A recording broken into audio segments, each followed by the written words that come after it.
என்னென்ன சாமி, ஆண்குறியில் வந்து சின்ன சின்ன கட்டி மாதிரி இருக்குது. அது கீழ்ப்புறத்தில், மேல்புறத்தில் கிடையாது, கீழ்ப்புறத்தில் சின்ன கட்டி மாதிரி இருக்குது. அது எப்பயுமே அந்த கட்டி மாதிரி வந்துட்டுருக்கு. ஒரு சில நேரங்களில் சீல் கட்டுது.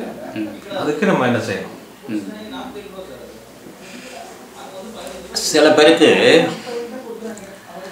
அது சீல் கட்டும். அந்த இடத்துல பழுத்து உடையும் போது ஒரு கல்லும் வரும். இது நிறைய பேருக்கு பார்த்துருக்குறேன் நான். அது என்ன பண்ணுதுன்னா, அந்த உள்ள கிட்னிலேருந்து வரக்கூடிய கல் நம்ம உறுப்புகள் வந்து இறைவன் படைத்த உறுப்புகள் வந்து லேஸ்பட்டது கிடையாது. அங்கே எங்கே தேவையில்லாத வெளியில் தள்ளுறதுக்கு தான் முயற்சி பண்ணுது.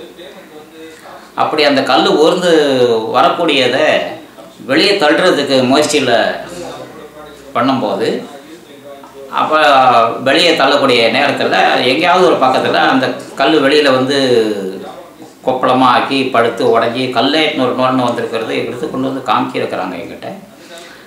அது எப்போ காமிச்சிருக்கிறாங்க? மருந்து சாப்பிட்ட பிறகு, என்னுடைய மருந்து சாப்பிட்ட பிறகு அது வெளிப்பட்டது. நீர்துவாரம் வழியாக போக முடியாமல் கீழ்ப்பக்கமாக அந்த மணியினுடைய கீழ்ப்பக்கத்தில் அடிப்பக்கத்தில் அப்படியே ஒரு கொப்பளம் உண்டாக்கி பயப்பட தேவையில்லை, இது மருந்து சாப்பிட்டு வர்றதுனால ஏற்படக்கூடிய ஒரு இது சரியாயிடும்னு சொல்லி வந்திருக்கு. ஒன்று.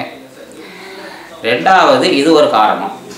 ரெண்டாவது, அந்த கொப்பளம் வர்றதுக்கு மறு காரணம் என்ன அப்படின்னு கேட்டால், பெண்களுடைய உறுப்பில் வந்து வெட்டைன்னு சொல்லக்கூடிய நிலை அதிகமாக இருந்ததுன்னா, அடுப்பில் விறகு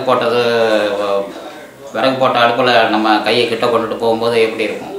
ஒரு கூழ் ரொம்ப சூடாக இருக்க போகும்போது நம்ம வெதுவெதுப்பான கூழில் கொண்டு போய் கையை விட போகும்போது எப்படி இருக்கும்? அந்த மாதிரி ஒரு வெதுவெதுப்பு தெரியும் உடவுல.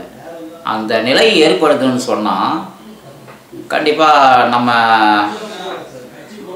குறியில், ஆண் குறியில் அந்த கொப்பளங்கள் உண்டாகுது. ஏன் உண்டாகுதுன்னா, அங்கே உள்ள கிருமிகள் நம்ம எப்படி தான் கழுவுனாலும் சரி அது செனைச்சி வியாதியை உண்டாக்கிடுது.